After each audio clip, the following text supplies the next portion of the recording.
Les parois latérales sont très légèrement inclinées, ce qui neutralise l'effet d'écho au profit de celui de la résonance.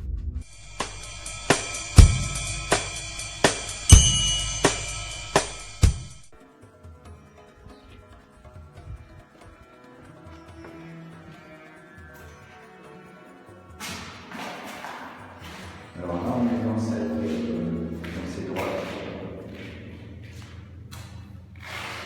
Ces câbles qui sont complètement taillés. Alors la question qui se pose, vous voyez ici, quand je mets, il n'y a aucun. Alors le son c'est très particulier quand je parle.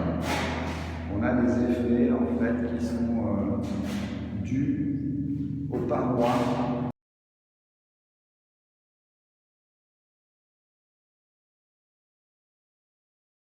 S'il y a de l'écho, c'est que le son va rebondir sur certaines surfaces dures et de revenir aux oreilles à la vitesse de 300 mètres par seconde.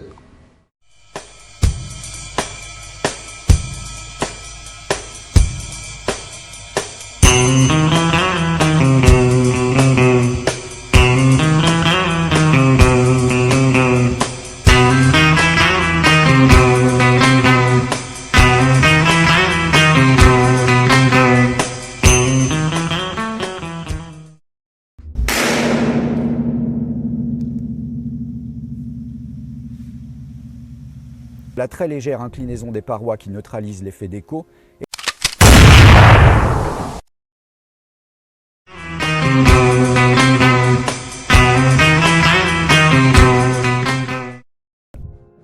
Selon des tests et des relevés effectués sur place, l'emploi et l'utilisation de fréquences sonores semblent centrales et évidentes.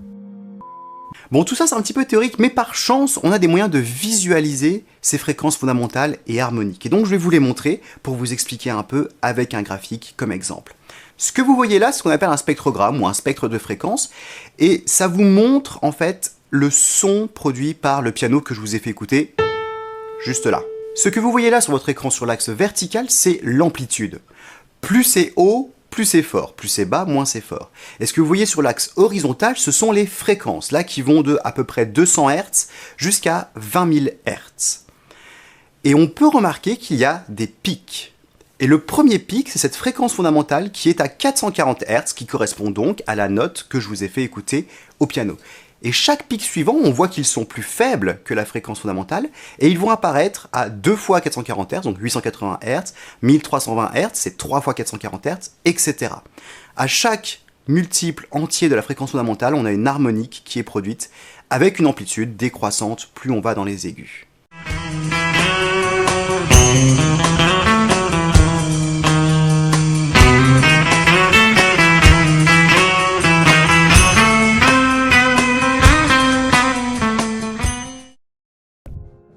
Selon des tests et des relevés effectués sur place, l'emploi et l'utilisation de fréquences sonores semblent centrales et évidentes.